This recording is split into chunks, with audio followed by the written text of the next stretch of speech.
All right, in this video, we are going to go ahead and take a look at comparing fractions when you have something that looks a little bit more like this. So 2 4/5 compared to 11/4. So I have one fraction that is a mixed number and the other fraction which is a improper fraction.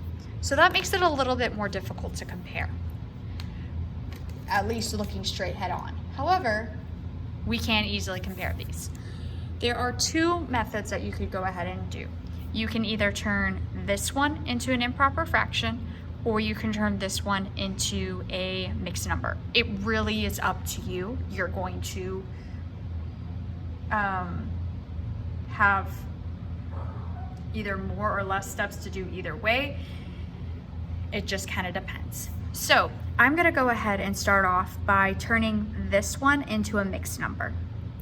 So I have 11/4. I'm gonna pull out 4/4, 4/4. I have 2 wholes and 3/4. 2 wholes and 3/4. So, unfortunately for me, 2 4/5 and 2 3/4. I have 2 both in terms of whole numbers, so I can't just look at whole numbers and say, oh, this one's bigger.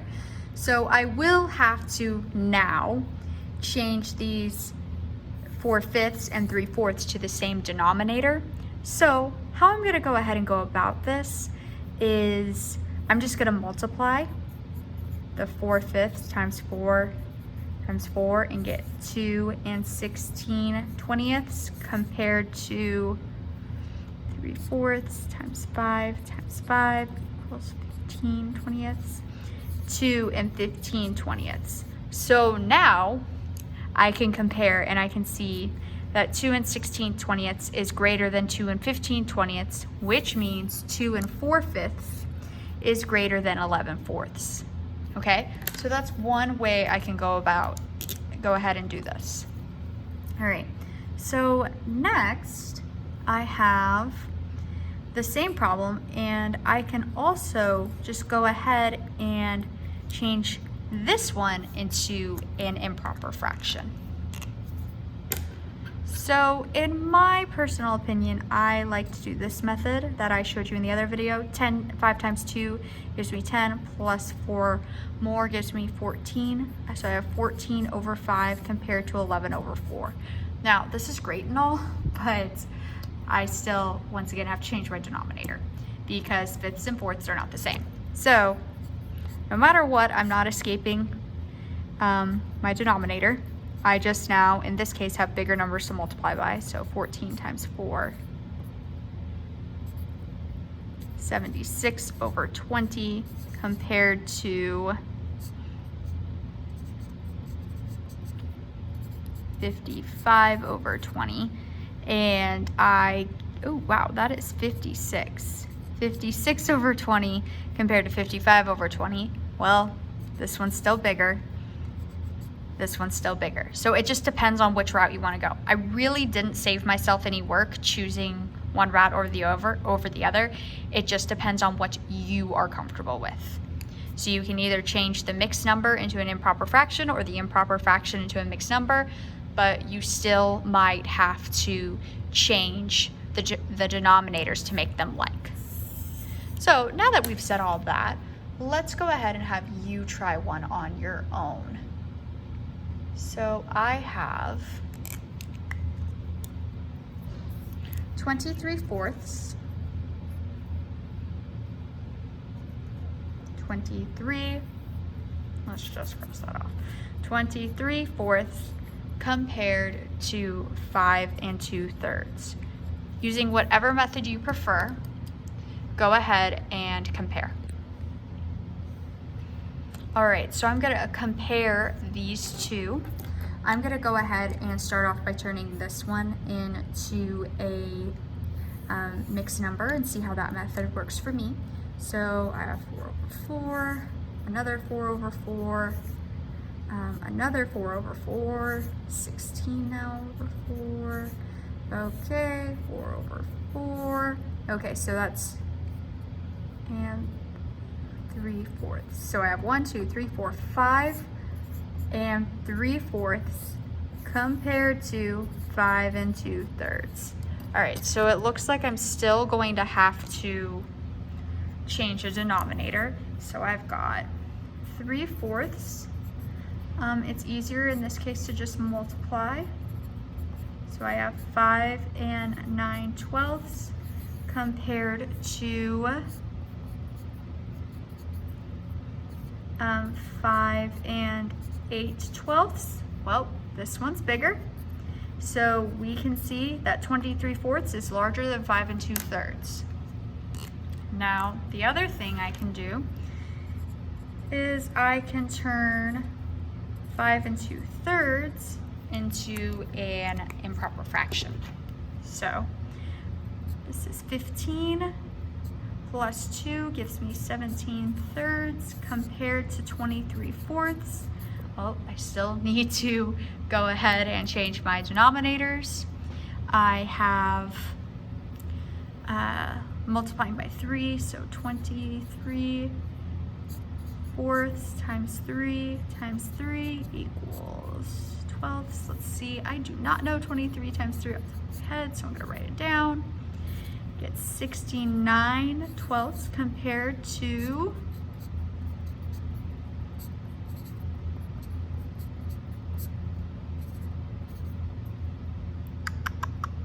68/12. 69 is larger because they're both 12ths, and I still get the same answer. Okay, so either method will work. All right, let's go ahead and try one more problem and then we'll scooch on. The last problem I would like you to try is 38/9 compared to 4 2/12. Go ahead and try that on your own.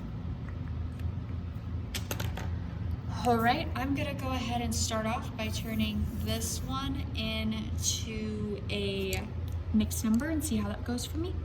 So I have 9/9, now I have 18/9, 27/9, and 36/9, and then 2/9. So this boils down to 4 2/9 compared to 4 2/12.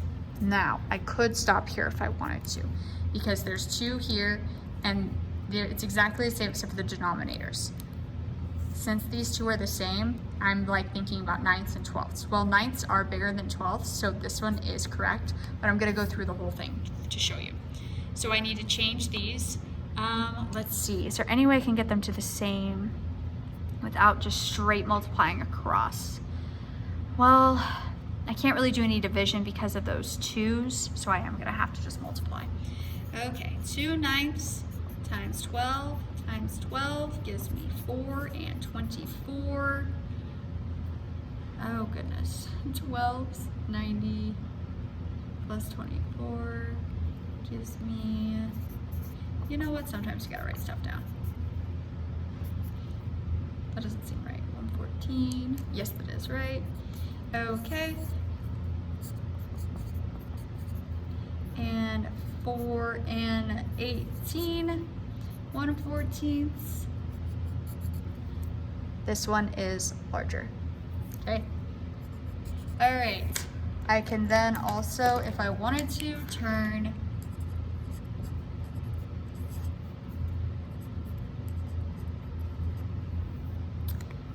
this into a improper fraction, so 38/9 compared to 50/12. So now I'm gonna have to do some more multiplication. And let's go ahead and change that to 108 because that was not right.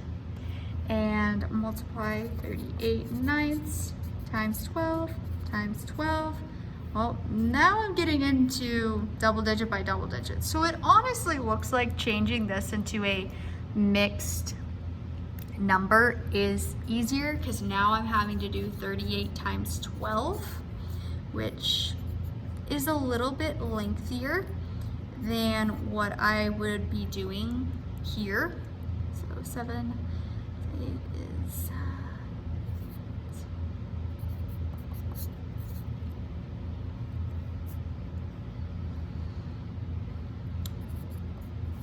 so now I've got 556 over 108 compared to 450 over 108. Well, this one's larger, so this one is. So in my opinion, it seems to be easier to change the mixed number or the improper fraction into a mixed number. You're dealing with smaller numbers, but that really is up to you. Because now I'm working with 556 over 108 and 450 over 108, and that's a lot. So there that is for you.